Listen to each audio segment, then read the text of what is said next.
Buenas tardes. Otro jueves más de actualidad que organiza el Instituto de Emprendimiento Avanzado, al que queremos daros la bienvenida. Jueves de actualidad en los que hemos contado con figuras relevantes, como el secretario de Estado de Educación, don Alejandro Tiano, hablándonos de la situación de la educación ante la pandemia, o don Juan Carlos Sureta, presidente de Renta 4 Banco, que nos habló de la fusión Bankia y Caixa, o exfutbolistas como Abel y Javier Arizmendi, hablándonos de la dificultad de deportistas una vez que se retiran para incorporarse al mundo laboral. Hoy para mí es un placer contar con la presencia de una figura como don Fernando Gutiérrez Díaz Dotazu, del que voy a destacar, antes de profundizar en su extensa carrera profesional, su lado más personal. Todos los que le conocen le describen como una persona con la cabeza muy bien amueblada, sensato y alejado siempre de la confrontación. Algo, créanme, que en los tiempos convulsos que corren, muy de agradecer y destacar. Nacido en Bilbao, que eso siempre imprime carácter, militar de carrera de la 35 promoción de la Academia General Militar de Zaragoza, oficial de Infantería, general de división, en situación de reserva actualmente de servicios especiales, y diputado por la 13 y la 14 legislaturas. Una nutrida carrera tanto en lo personal como en lo profesional, que hace que sea un verdadero lujo para el Instituto de Emprendimiento Avanzado contar con él como ponente para nuestros jueves de actualidad. También quisiera enviar un saludo a nuestros alumnos que están al otro lado del Atlántico, en Miami, y a todos los componentes de la Universidad de San Colbe que están allí, mandarles un fuerte abrazo. Sabemos también que nuestro general Díaz Dotazu estuvo en Estados Unidos también formándose con los militares norteamericanos. El tema que abordará será la cultura de defensa en España, su impacto en la percepción de las Fuerzas Armadas por los ciudadanos. Un tema sin duda de gran actualidad, tras las reconocidas intervenciones que ha tenido el Ejército en estos momentos tan críticos de pandemia que está viviendo el país. Intervenciones que le han valido el reconocimiento y el agradecimiento de la población civil, que han evidenciado la rápida capacidad de reacción de un ejército profesional, especializado y formado en diversas disciplinas para luchar contra los efectos de una crisis sanitaria sin precedentes. Siempre ha defendido mejoras en la carrera profesional del ejército, no solo a nivel retributivo, aunque también, y destacando que la política de defensa es una política de Estado y, por tanto, debe de concitar el mayor grado de consenso político. La neutralidad política es uno de los valores esenciales que consolidan el principio enunciado de servicio de las Fuerzas Armadas a toda la sociedad española. Esta frase creo que describe claramente el talante y la vocación de nuestro ponente, con el que les dejo para que podamos escuchar y aprender, como siempre decimos en el Instituto de Emprendimiento Avanzado, de los mejores. Muchas gracias, mi general, por colaborar con nosotros y cedernos parte de tu escaso tiempo. Tienes la palabra. Muchísimas gracias, Juan Claudio. Y en primer lugar, me gustaría agradecer al Instituto de Emprendimiento Avanzado, en la persona de su presidente y fundador, Juan Claudio Abelló, y de su CEO, Wilfredo Jurado, la oportunidad que me proporcionan para dirigirme a la audiencia y hablar de la cultura de defensa y el impacto que produce en la percepción que de las Fuerzas Armadas tienen nuestros ciudadanos. También quiero agradecer a la cadena SER de Melilla que haya contribuido a divulgar la realización de este foro y que haga posible que haya más personas presenciándolo. También me gustaría dejar claro, antes de comenzar, que lo que voy a exponer es escuetamente mi opinión.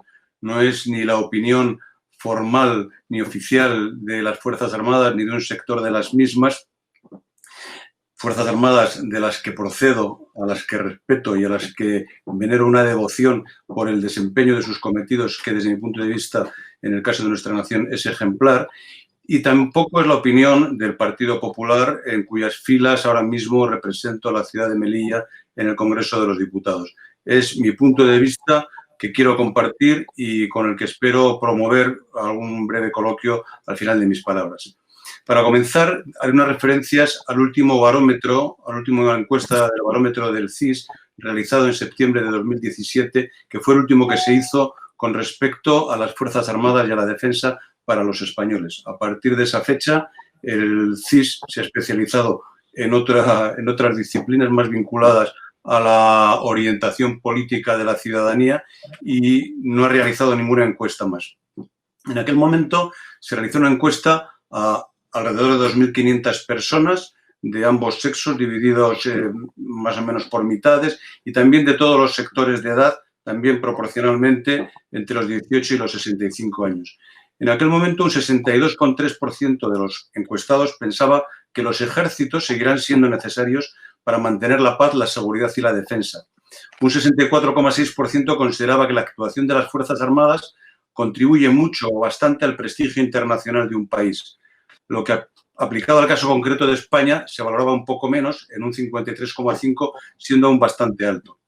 Un 65,1% tenía una opinión muy buena o buena sobre las Fuerzas Armadas y un 59% opinaba que estaban muy o bastante preparadas para defender a España en un ataque de otro país. Un 70%, más de un 70%, pensaba que actualmente los militares están muy o bastante capacitados para cumplir eficazmente su labor y un 87% estaba de acuerdo con la participación de España en las misiones internacionales de paz.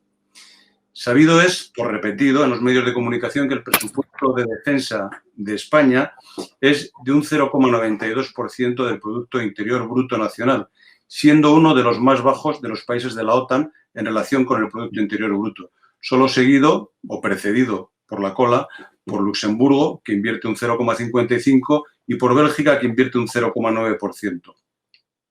También es cierto que nuestro presidente del Gobierno y nuestra ministra de Defensa aseveran, cada vez que se habla de este asunto, que no hay que medir la inversión y el esfuerzo militar de un país exclusivamente por su relación de gasto con respecto al Producto Interior Bruto, sino también por la aportación de sus capacidades a las diferentes operaciones militares, contribuyendo y representando el esfuerzo nacional a ese esfuerzo compartido de defensa.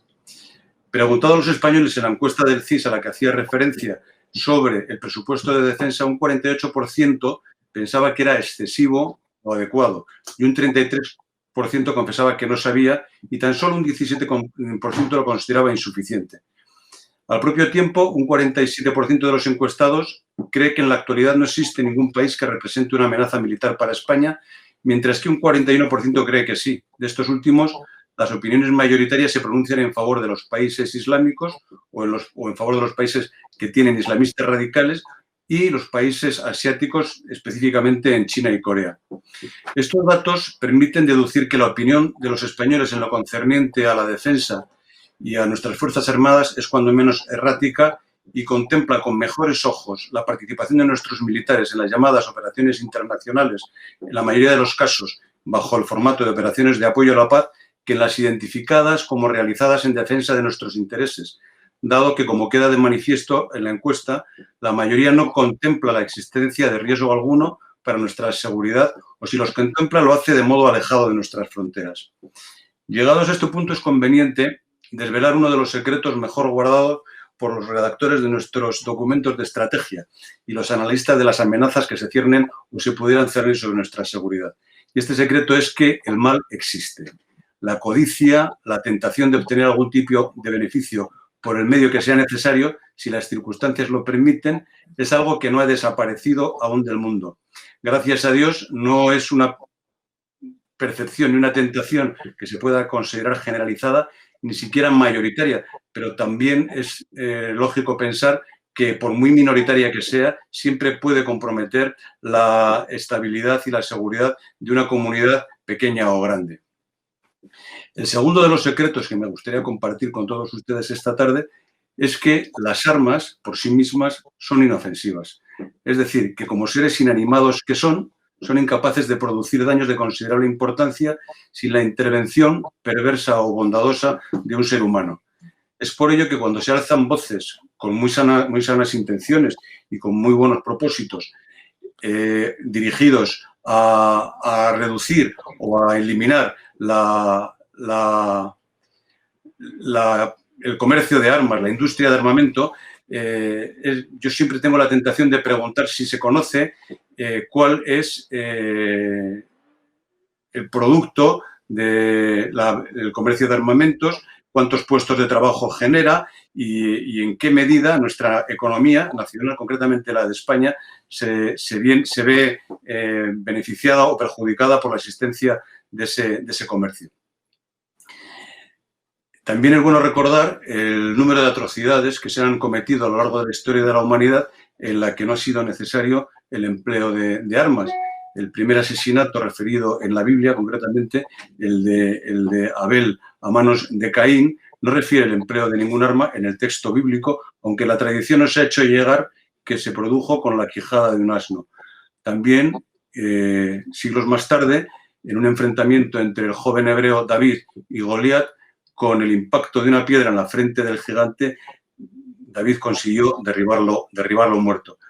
En ambas ocasiones, la primera de ellas considerada como deplorable y la segunda como salvífica, las armas empleadas eran de una tecnología muy limitada y fue necesario, indudablemente, la intervención del ser humano.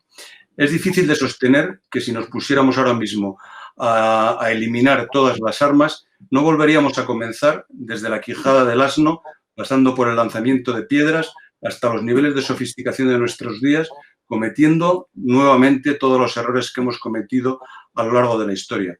De igual manera, cabe pensar que para imponer ese desarme total que proponen algunos, sería necesario dotar a los que tuviesen que velar por el cumplimiento de ese desarme de un arsenal de armas lo suficientemente sofisticado como para implantar e imponer las medidas acordadas. Es precisamente a través de este desarrollo racional como hemos llegado a los ejércitos de la actualidad y a los mecanismos de seguridad de nuestros días, atribuyendo el monopolio de la fuerza, que no el de la violencia, a organizaciones armadas que actúan en representación de las autoridades legalmente elegidas y siguiendo los designios de los pueblos o de las sociedades a las que legítimamente representan. Y digo el monopolio del empleo de la fuerza y no de la violencia, como en ocasiones se dice, porque la violencia es siempre una actuación agresiva, carente de control, y no hay nada sujeto a más control por parte de las organizaciones armadas, de los ejércitos de nuestro entorno, que el empleo de la fuerza. Se me puede decir que hay países avanzados de nuestra órbita cultural que no tienen este control de armas tan efectivo como podemos ejercer en los países de Europa occidental. Se trata de países que han accedido a su configuración bajo un culto extraordinario a la autodefensa, y el debate sobre el control o descontrol de la existencia de armas en esos países está abierto en los mismos, así como otras áreas como, por ejemplo, la aplicación de la pena de muerte. Es para ello que, para no derivar en otra dirección, me ceñiré exclusivamente al caso de los ejércitos y del empleo de la fuerza en los ejércitos de nuestros países, del entorno de nuestros países de Europa occidental. Es en este modelo, en los países de Europa occidental, que hemos generado organizaciones armadas sometidas a los principios de la ley, apartadas de la controversia política, en el seno de las sociedades a las que sirven y dotadas de unos valores consagrados por nuestra sociedad, tales como el respeto a la vida humana, el empleo proporcional de la fuerza al riesgo enfrentado, la ponderación de la legítima defensa o el sometimiento del empleo de la fuerza a unas reglas de enfrentamiento sometidas a su vez a refrendo legal, así como unos códigos éticos de conducta individual y colectiva recopiladas en el caso de España en las Reales Ordenanzas para las Fuerzas Armadas. Es en este momento en el que comenzamos el análisis de los diferentes modelos de cultura de defensa. Como es sabido, desde la finalización de la Segunda Guerra Mundial hasta el comienzo del periodo post-transición en España, nuestros ejércitos estuvieron poco relacionados con otros ejércitos, más que en actividades bilaterales de ejércitos vecinos, y por supuesto no formaban parte de las alianzas militares de las que hoy forman parte, como la Alianza Atlántica o la Unión Europea Occidental en aquel tiempo, Unión Europea en esto. Y no fue en estos momentos. Y no fue hasta 1982 cuando se incorporaron a la Alianza Atlántica bajo la perspectiva de los entonces llamados acuerdos de coordinación. Y hasta 1989 cuando participaron en la primera misión de observadores militares de las Naciones Unidas en Angola. A partir de ese momento, su implicación en diferentes escenarios de conflicto ha venido incrementándose hasta cambiar de fisonomía desde las iniciales misiones militares de observación y asistencia humanitaria hasta las más recientes en Bosnia y Herzegovina y mucho más aún las posteriores de Líbano y Afganistán, en las que la demanda operativa se ha visto incrementada significativamente. Lo que aparentemente no ha supuesto ningún cambio a los ojos de la opinión pública, para las que todo reviste el carácter de misiones internacionales, sí que lo ha supuesto desde el punto de vista de la asunción de riesgos y la implicación de nuestras Fuerzas Armadas en escenarios de mayor compromiso operativo sin alcanzar, por supuesto, los rigores de los escenarios bélicos. Es en esta situación en la que se considera necesario establecer una diferencia entre la cultura de defensa asociada a lo que podríamos denominar la asistencia humanitaria con la cultura de defensa que podríamos denominar como de disuasión. Con anterioridad a la existencia de lo que denominamos militares profesionales de tropa y marinería, es decir, mientras existía el ejército de reemplazo, de leva o de servicio militar obligatorio, la cultura de defensa, o lo que es lo mismo, el conocimiento de la población española de la realidad de las Fuerzas Armadas, veía su carácter de expresión precisamente a través de sus propios soldados de reemplazo que formaban parte de las Fuerzas Armadas con carácter temporal por un breve espacio de tiempo, aunque a ellos les pareciese muy largo, pero que garantizaban que el paso por las mismas incluía a un considerable número de ciudadanos que actuaban como testigos y vectores de divulgación de la naturaleza y realidad de las Fuerzas Armadas. Cuando se comenzó a participar en las misiones internacionales, los requerimientos exigidos a la fuerza participante se circunscribían más bien al ámbito de la negociación, la perspicacia para no ser engañados y los buenos oficios. Se venía a plantear más o menos que los militares eran sustancialmente embajadores de los buenos sentimientos de la población española y que el secreto de los éxitos de los contingentes españoles se cifraba en su capacidad de empatizar con la ciudadanía de los lugares a los que acudían a proporcionar seguridad para, en la mayor parte de las ocasiones, garantizar la oportuna llegada de asistencia humanitaria y la mejora de las condiciones de vida de la población en los lugares que estaban siendo objeto de conflictos presentes o que acababan de ser objeto de conflictos recién terminados. En aquella época solíamos bromear con el hecho de que la bota de vino constituía el recurso secreto de los españoles, que éramos famosos por nuestra capacidad de empatizar con las poblaciones locales de los sitios en los que desarrollábamos las operaciones, pues la bota constituía el recurso secreto para el desarrollo de las operaciones de cooperación cívico-militar y el mecanismo para ganarnos la voluntad de las partes en conflicto. En aquel tipo de operaciones bastaba con hacer creer que se estaba en condiciones, en caso necesario, de emplear una fuerza necesaria para autoprotegerse y no experimentar bajas desproporcionadas al esfuerzo afrontado. En aquellos momentos se hablaba de la imperiosa necesidad de resolver los conflictos por procedimientos pacíficos. Con el paso del tiempo y el incremento de las demandas operativas a nuestros contingentes, como he mencionado en los casos de Bosnia y Herzegovina, Líbano y sobre todo en Afganistán, los actores sobre el terreno, señores de la guerra en algunos casos, sometieron a nuestros soldados a la necesidad de acreditar que estaban dispuestos y en condiciones de emplear la fuerza, siempre de manera proporcionada para, en algunos casos, proteger a la población más vulnerable de acciones bélicas muy severas y, en otros casos, garantizar el adecuado cumplimiento de la misión, asegurando el libre empleo de alguna ruta o la llegada de abastecimientos a algún lugar necesitado. Ello nos condujo a la conclusión de que para poder resolver los conflictos por procedimientos pacíficos, en alguna ocasión se había de ser fehacientemente disuasorio y, por lo tanto, ya no hipotéticamente capaz de emplear la fuerza, sino creíblemente capaz de serlo. Una disuasión sin credibilidad poco a poco se desvanece y convierte a los contingentes militares en objetivo vulnerable y frágil de las acciones de las partes en conflicto.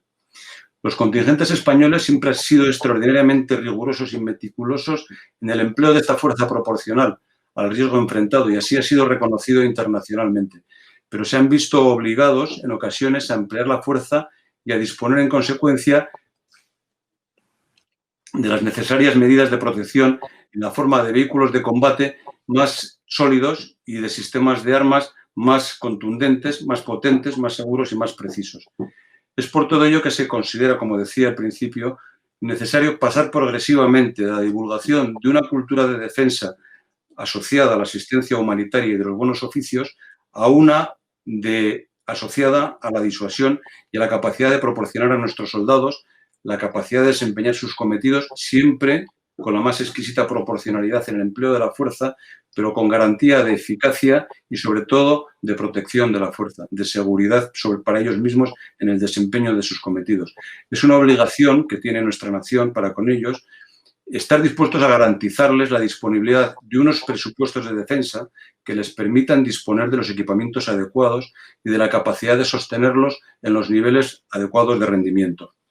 No parece justo enviarles a desempeñar complejas misiones, en ocasiones con elevado riesgo, en muchas ocasiones con elevado riesgo, a fin de aportar la contribución que nuestras autoridades estiman oportuno y nuestra sociedad considera pertinente para materializar la aportación de la nación española a la seguridad colectiva y escatimar en los medios adecuados para que puedan realizarlo en las debidas condiciones de eficacia y de seguridad.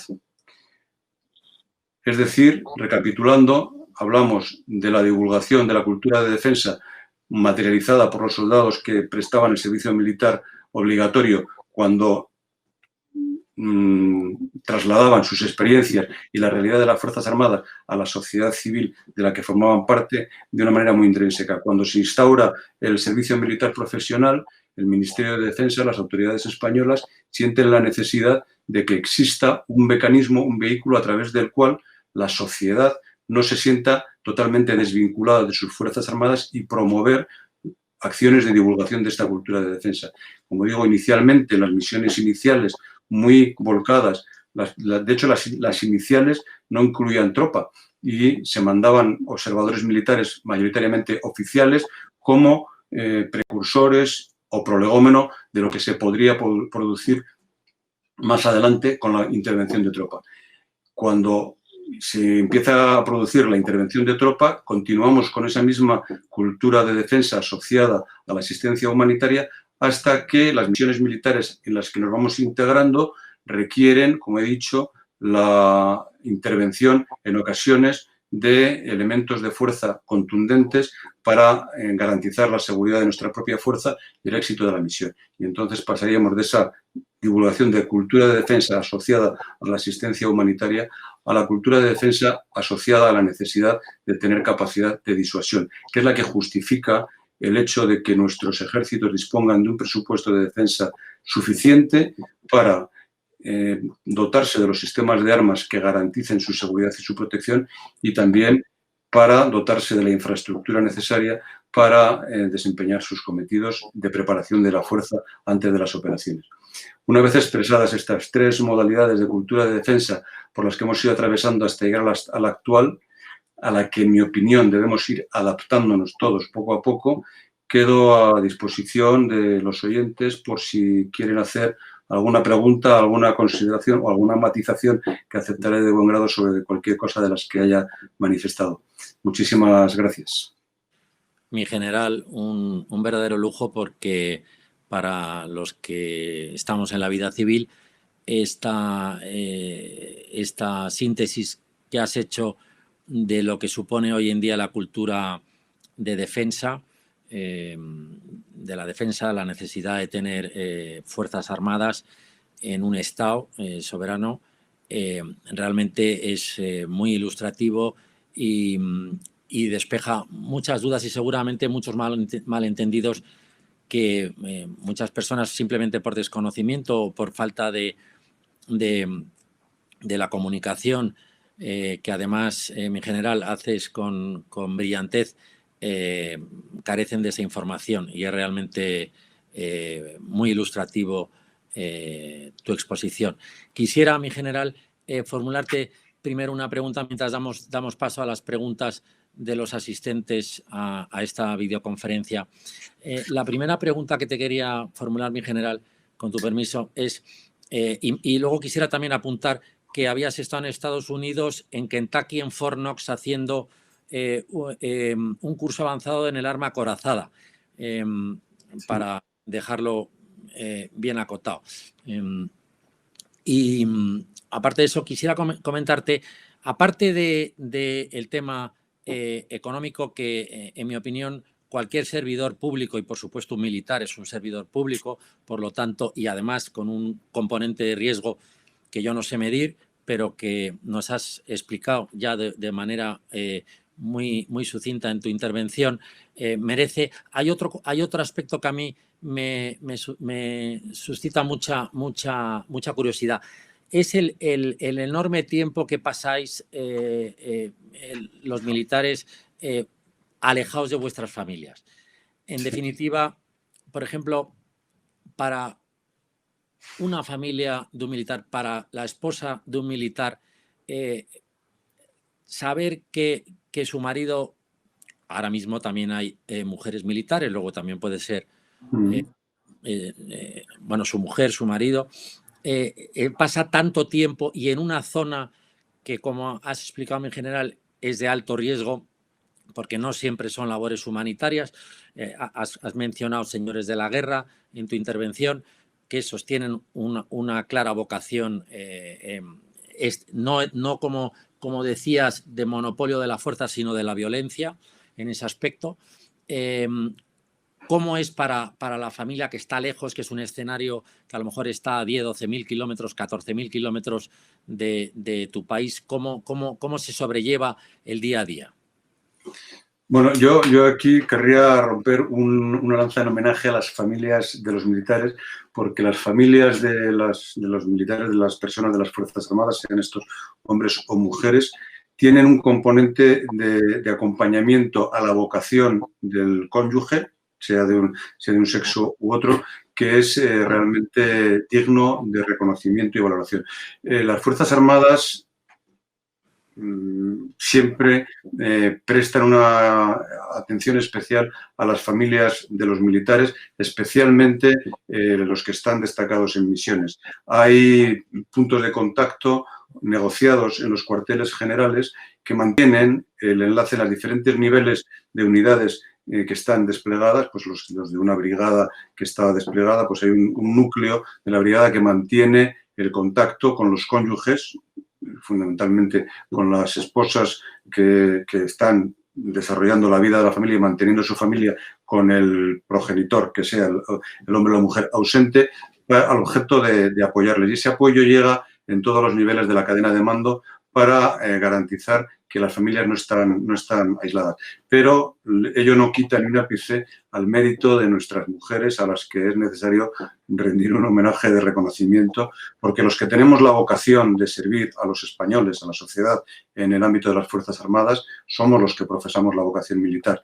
Nuestras esposas, nuestros maridos, se encuentran con la vocación de su cónyuge, que normalmente es mucho más demandante de lo que ellas imaginaban cuando asumieron el compromiso de convivir toda su vida con un militar. Pero, lógicamente, cuando existe el amor en una familia, pues eso hace que muchos problemas se puedan sobrellevar. Pero hay que reconocer su mérito, desde luego, sin lugar a dudas. Muchas gracias por tu respuesta, mi general.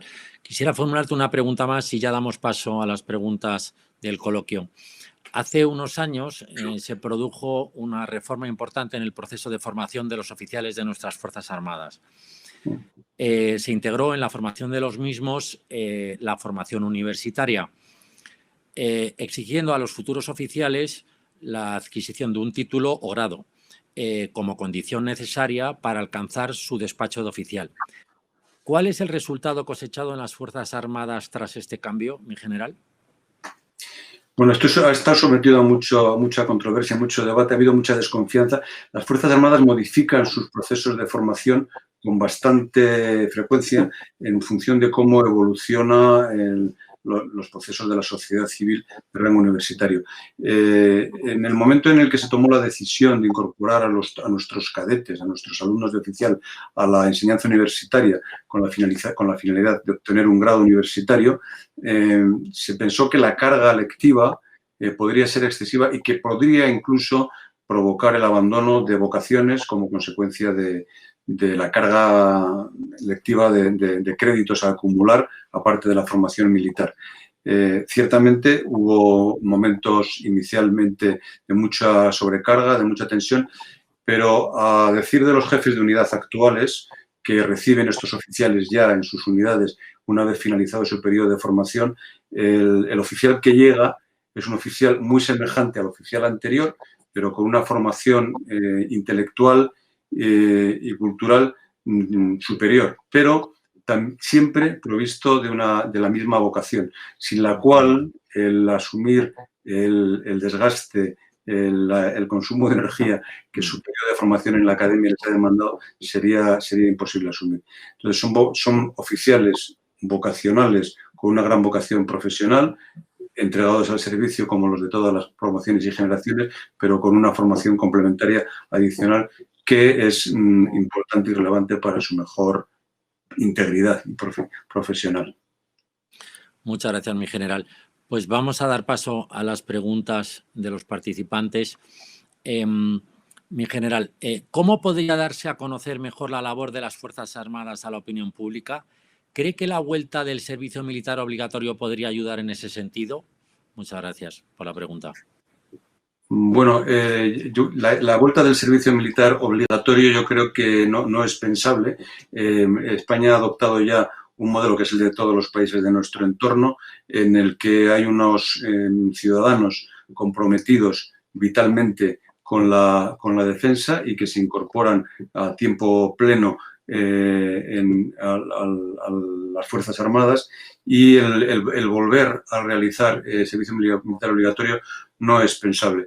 Las Fuerzas Armadas, el Ministerio de Defensa, está volcado en la divulgación de la cultura de defensa por las vías que he mencionado y que estamos haciendo, que son la de la promoción de conferencias, foros de este tipo, asistencia a seminarios, visitas a los centros de formación, a los colegios, para enseñar a los niños cuál es la realidad de las Fuerzas Armadas al objeto de captar vocaciones, pero no es pensable el retorno al servicio militar obligatorio. Si se volviese, cosa que como digo no es pensable, pues la divulgación de la cultura de defensa sería, como he mencionado, que era antes de disponer de un servicio militar, perdón, de un ejército profesional. Gracias por la pregunta. Muchas gracias, mi general. La siguiente pregunta. Buenas tardes, mi general. Gracias por su intervención. ¿Cree que la operación Balmis ha influido en el conocimiento de nuestras Fuerzas Armadas y la cultura de defensa? Muchas gracias por la pregunta. Muchas gracias, Rodrigo. Yo creo que todas las operaciones, todas las que se realicen, influyen en la cultura de defensa y en la promoción y divulgación de la cultura de defensa, porque es dar a conocer a la sociedad qué es lo que se realiza. La operación Balmis se desarrolla en uno de los cometidos contemplados en la Ley Orgánica de Defensa Nacional para las Fuerzas Armadas, que es el de colaborar con instituciones y administraciones públicas del Estado en casos de catástrofe, calamidad pública, como es el caso que nos ocupa. O sea, es uno de los cometidos contemplados en nuestra legislación a desarrollar por las Fuerzas Armadas. Y todo lo que sea visualizar esa participación, esa colaboración, pues contribuye a la divulgación de la cultura de defensa, porque hace conocer a la ciudadanía en qué hacen sus militares, que son sus militares, son los militares de la ciudadanía española. Gracias por la pregunta. Muchas gracias, mi general. La siguiente pregunta, mi general. ¿Por qué cree usted que siempre que se habla de presupuesto para defensa genera tanta polémica y es utilizado torticeramente? ¿No es lógico pelear también por la mejora de las condiciones de los profesionales que sirven a nuestro país? Muchas gracias por la pregunta. Gracias, Noelia. Yo creo que sí. Hay una interpretación, digamos, sesgada de lo que es la realidad de las Fuerzas Armadas, de personas que no las entienden o no quieren entenderlas, no comparten en ocasiones los esfuerzos colectivos de la nación española, porque en ocasiones están orientados en otra dirección política, tienen otras visualizaciones, y las Fuerzas Armadas, yo como estoy ahora mismo en el Congreso, hay representantes políticos a los que les oigo decir que las Fuerzas Armadas españolas no son de su incumbencia porque ellos son representantes de formaciones que son independentistas y no se sienten identificados con el proyecto colectivo nacional. Pero el presupuesto de defensa engloba todo, engloba los sistemas de armas, engloba la infraestructura, los acuartelamientos, las condiciones de vida e engloba las retribuciones. Ayer se aprobó una proposición no de ley en el Congreso de los Diputados para promover una mejora de las retribuciones de las Fuerzas Armadas en lo que hay un consenso en general, incluso de estas fuerzas que digo que no quieren saber nada de las Fuerzas Armadas españolas, hay un consenso general en el sentido de que las Fuerzas Armadas españolas están insuficientemente retribuidas y hay que someter eso a una revisión. El Ministerio de Defensa actual está comprometido con ello, el anterior lo estaba. La polémica y la pugna que se mantiene entre todos los ministerios y el de Hacienda, que es al final el que tiene que hacer disponibles los recursos, pues eso es una constante. Pero el hecho de que las Fuerzas Armadas están insuficientemente retribuidas y que hay que trabajar seriamente por cambiar esta situación es asumido por todas las fuerzas políticas y forma parte del presupuesto de defensa. ¿Sí? Muchas gracias por su respuesta, mi general. Algunos países europeos se están planteando recuperar modelos de reclutamiento. En Suecia ya lo han hecho, cubriendo plazas en primer lugar con voluntarios. En nuestro país, ¿sería factible y deseable? Muchas gracias por la pregunta. Bueno, gracias, Miguel, por la pregunta. Yo creo que sería factible. El hecho de ser deseable, yo creo que no. Yo creo que estamos ya en un modelo de trayectoria consolidado que en las circunstancias actuales no permite el acometer un modelo mixto de reclutamiento para un sector determinado. Ten en cuenta que nuestras plantillas, el volumen de efectivos de las Fuerzas Armadas está dimensionado ahora mismo en unos 120.000, puede llegar a tener unos 130.000, no admite la capacidad de expansión presupuestaria a volúmenes mayores.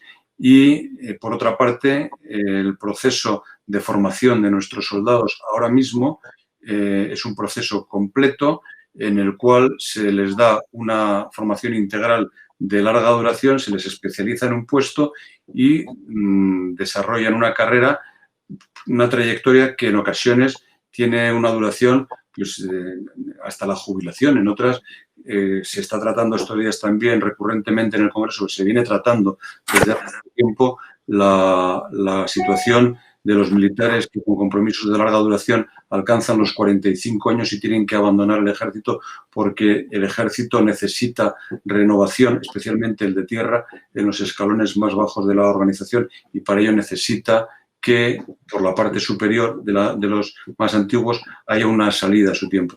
Entonces, la recluta mixta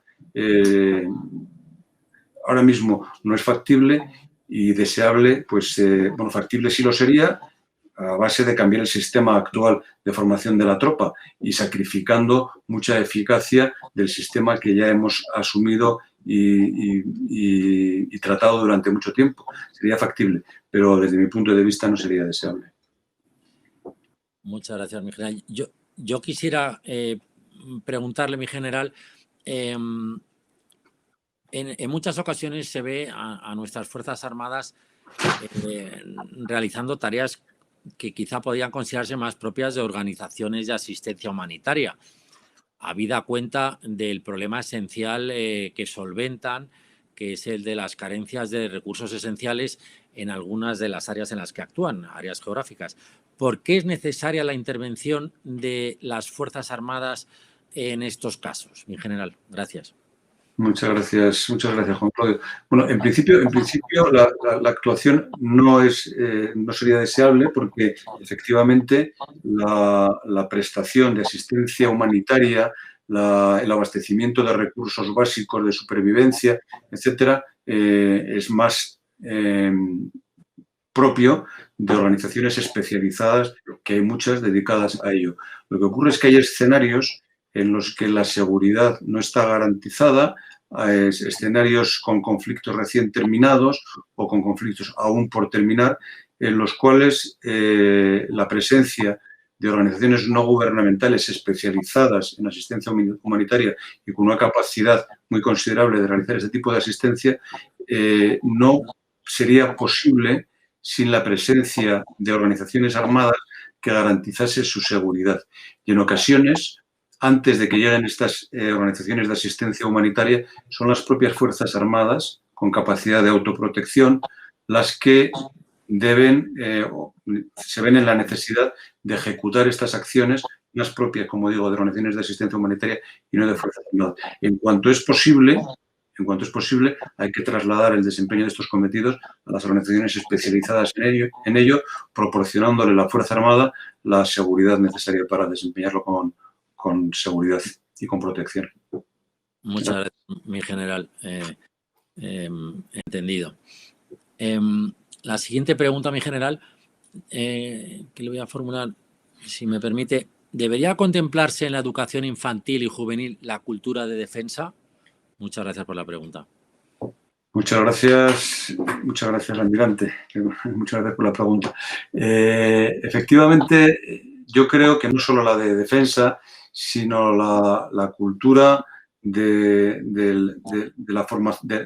sentirse parte de un colectivo nacional que tiene un proyecto compartido, que tiene muchas áreas de manifestación, una de ellas la defensa, pero tiene muchas otras manifestaciones. Yo creo que es esencial en la formación de nuestros niños y de nuestros jóvenes el recibir formación de pertenencia a una nación con una historia y con un recorrido en el mundo y con un destino en el mundo y con un proyecto compartido y con unas especiales características. La nación española, lo he dicho antes en la exposición, por lo que se han hecho célebres nuestros contingentes, que ha sido por la capacidad de empatizar con los que sufren y se han distinguido entre todos los contingentes. Eso es algo que nuestros jóvenes deben conocer, porque no es que los militares sean especialmente buenos, son especialmente buenos con relación a los militares de otras naciones porque son españoles y porque tienen un sentimiento que es lo que exporta la nación española hacia el resto del mundo.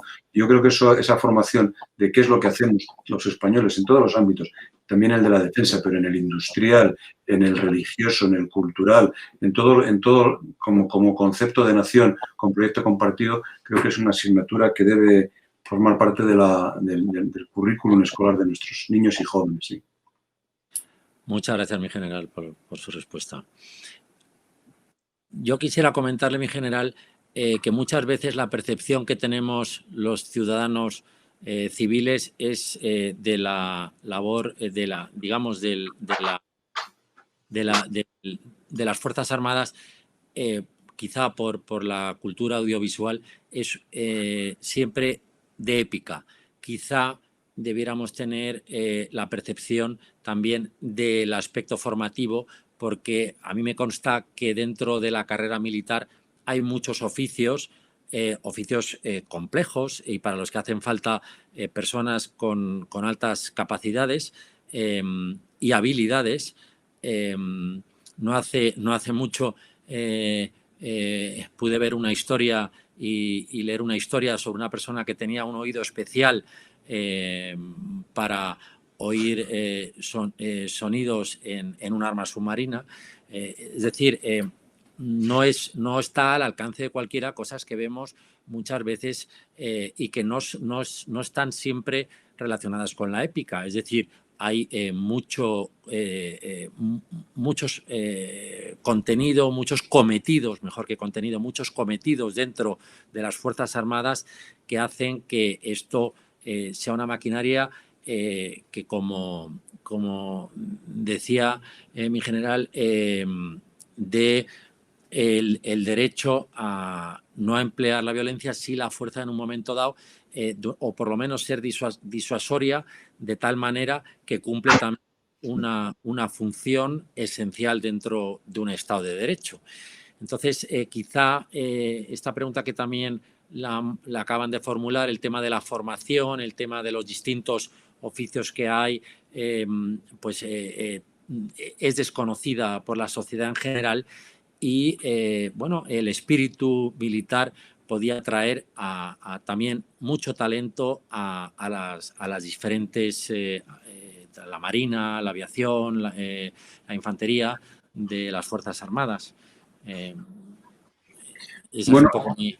Sí, muchas gracias. En el ámbito de las Fuerzas Armadas hay espacio para todo tipo de especialidades, porque las Fuerzas Armadas, si algo tienen que tener, es capacidad de funcionar autónomamente en circunstancias en las que desaparece a su alrededor todo tipo de infraestructura a la que estamos acostumbrados ordinariamente, porque puede darse la circunstancia de que se vean abocados a ese tipo de ambiente o de escenario.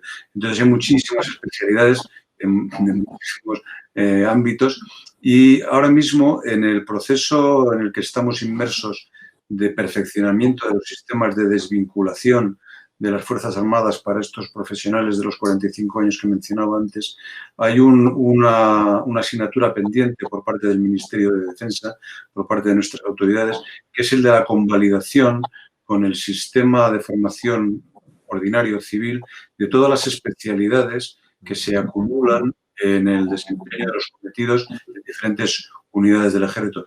Los hay muy vinculados a la vida ordinaria, como la electricidad o la electrónica o la informática hay muchos que son muy asimilables y hay otros que menos, como los conductores o cualquiera de estas y otros que menos, pero todos ellos tienen que tener su reconocimiento para posibilitar que la necesaria desvinculación que he mencionado de las Fuerzas Armadas se produzca de una manera no traumática y para nuestros profesionales que han entregado a lo mejor 20 o 25 años de su vida al servicio de los españoles en las Fuerzas Armadas y que al llegar a los 45 años en su proceso de desvinculación tienen que tener unas expectativas de continuar su vida de una manera decorosa.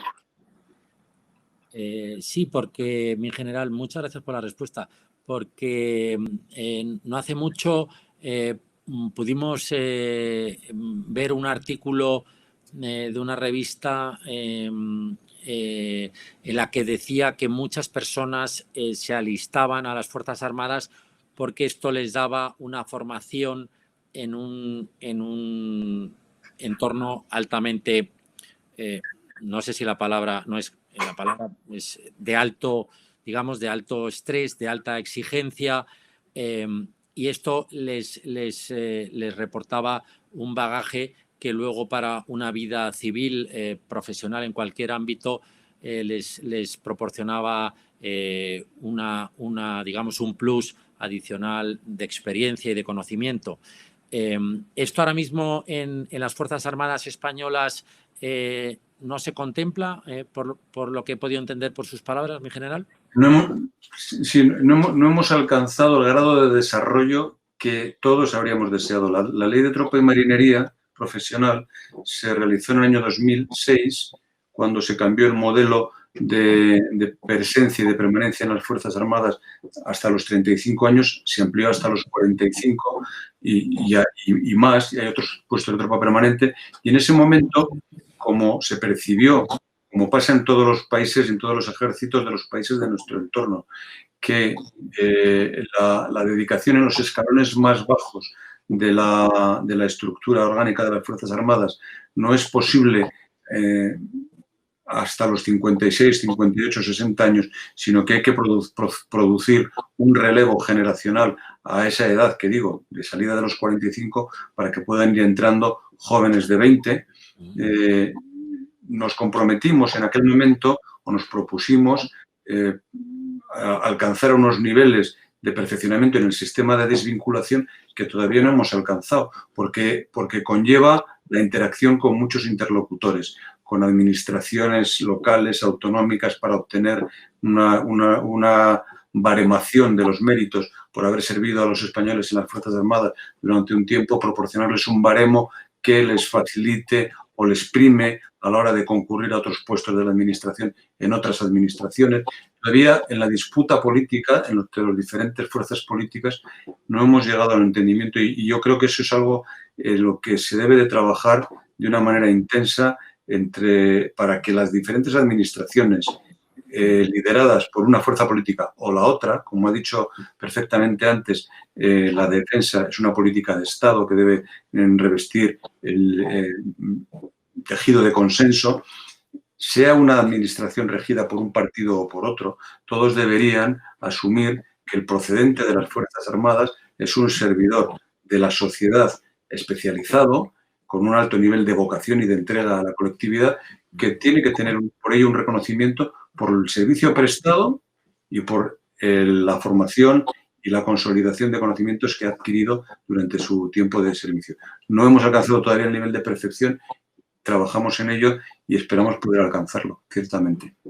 Pues es nuestro deseo desde aquí, desde el Instituto de Emprendimiento Avanzado, mi general, que eso culmine felizmente, porque nos parece muy interesante aprovechar el talento, primero la vocación de los militares, que tienen un espíritu realmente no solamente de disciplina, que es lo primero a lo que se acude muchas veces, sino de compromiso, de compañerismo, de solidaridad, de entrega a los demás, en definitiva de servicio, no solamente a una serie de símbolos, sino también a sus compañeros, a sus mandos, en definitiva, y a la sociedad en su conjunto. Sí. Y conviene que eso esté bien entrelazado con la sociedad civil para que no haya ningún tipo de mala percepción, por así decirlo. Correcto, sí. Mi general, quisiera formularle, voy a formular una pregunta que acaba de entrar a mi general. A la orden de vuecencia, mi general, mi más cordial enhorabuena por el aclaramiento de las Fuerzas Armadas y su defensa. Por aclaramiento, valga la redundancia, me gustaría diferenciarse para todos los oyentes quién es la Guardia Civil, Policía Nacional y Ejército dentro de la Defensa Nacional. Muchas gracias desde Alicante, mi general. Bueno, muchas gracias por la pregunta. La Policía Nacional, la Guardia Civil, forman parte de los denominados fuerzas y cuerpos de seguridad del Estado. Tienen características diferentes. Las Fuerzas Armadas, dependientes del Ministerio de Defensa, tienen unas características como organizaciones armadas encargadas de la defensa de la soberanía, de la integridad territorial de la nación española, tiene unas misiones asignadas en la Constitución, y las fuerzas y cuerpos de seguridad del Estado tienen otras misiones diferentes. Unas se rigen por la Ley de Defensa Nacional, las Fuerzas Armadas, la Ley Orgánica 5/2005 de Defensa Nacional, con cometidos fundamentalmente orientados a la defensa frente a las amenazas exteriores de España, y los otros tienen otros cometidos destinados en la Ley 2/1986 de Fuerzas y Cuerpos de Seguridad del Estado, muy orientados a la seguridad interior y al orden público.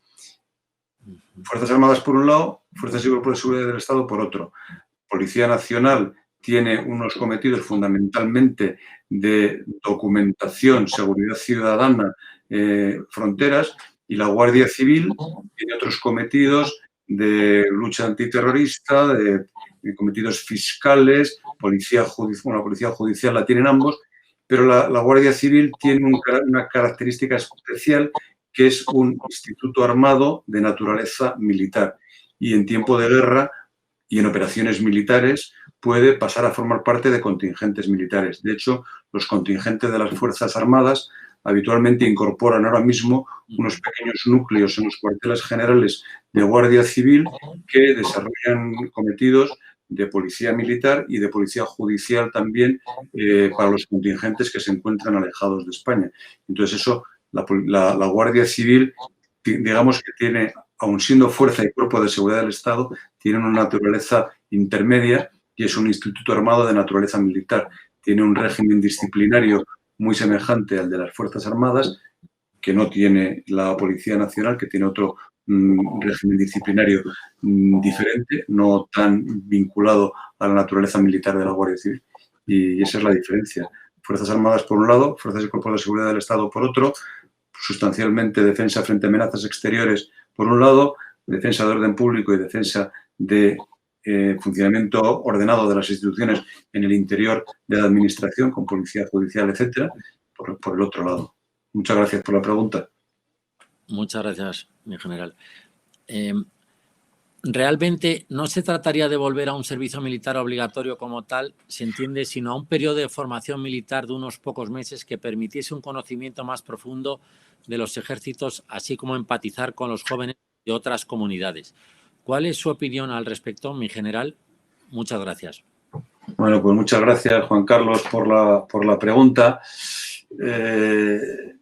Yo creo que las Fuerzas Armadas han asumido, lo decía antes en la respuesta a otra pregunta, las Fuerzas Armadas han asumido durante mucho tiempo el rol de formadores de la conciencia nacional de los españoles.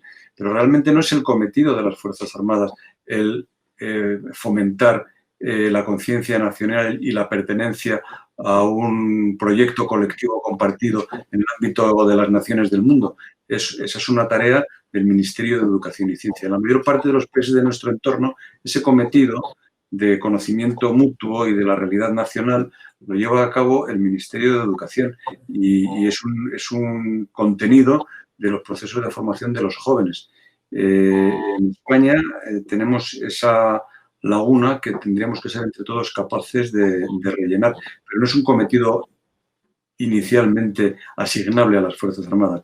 Las Fuerzas Armadas lo han asumido históricamente como cometido, lo asumen muchos otros, necesario para la nación española y porque no había otras organizaciones más adecuadas para ello que lo asumiesen, pero es un cometido del Ministerio de Educación. La formación de los ciudadanos en el sentimiento de la pertenencia a un proyecto colectivo es un modelo, un contenido de formación elemental y general de la ciudadanía. No tiene por qué estar vinculado a las Fuerzas Armadas. En exclusividad, vamos. Muchas gracias, mi general. Me parece muy interesante su respuesta, mi general, puesto que este concepto muchas personas lo ligaban, como ha dicho mi general, a las Fuerzas Armadas. Y efectivamente tenemos el deporte, tenemos los trasplantes de órganos, en los que somos también punteros, tenemos muchos otros ámbitos, el científico, donde se puede desarrollar la conciencia nacional y no tiene por qué siempre...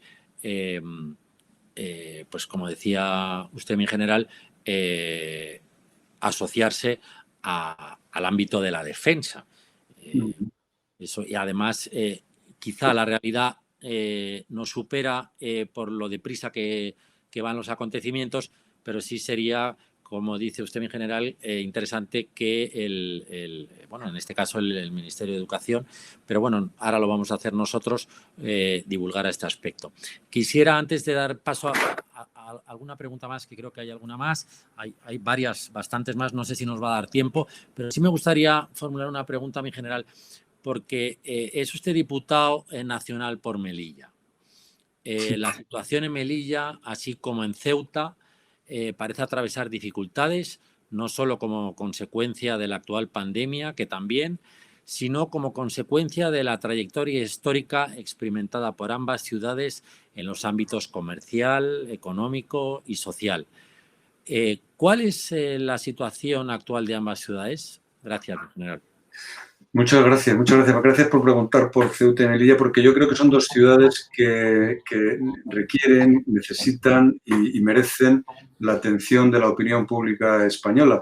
Son ciudades fronterizas, españolas, en el caso de Melilla desde 1497, en el caso de Ceuta desde 1580, con la llegada de Felipe II al trono, aunque anteriormente era portuguesa desde 1350, pero son ciudades de una larguísima trayectoria de proyecto compartido, como he mencionado ya en más de una ocasión, con el resto de los españoles.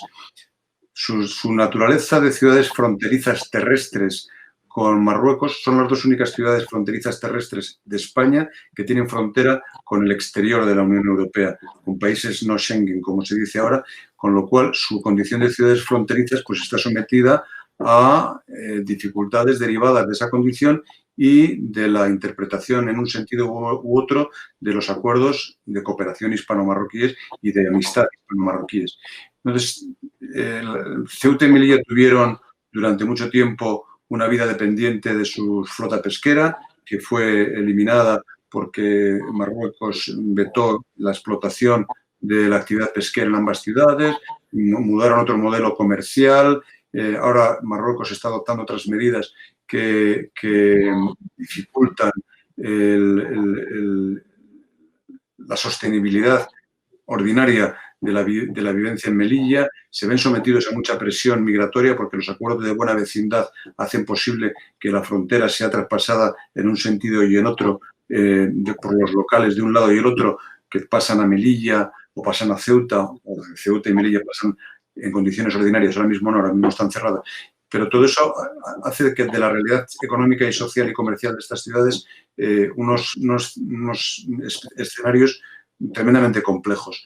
Nosotros hemos pedido que se constituyese una comisión interministerial para hacer un diagnóstico de cuál es la situación problemática por la que atraviesan las ciudades en muchos ámbitos, en el ámbito escolar, en el ámbito comercial, en el ámbito sanitario, en muchos ámbitos.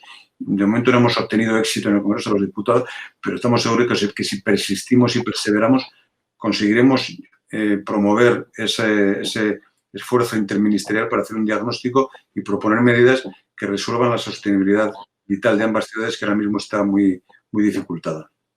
Gracias por la pregunta. Me alegro porque también hay que darles visibilidad. Y vamos a dar paso a la última, mi general, porque estamos ya fuera de tiempo. Muchísimas gracias por su tiempo, mi general.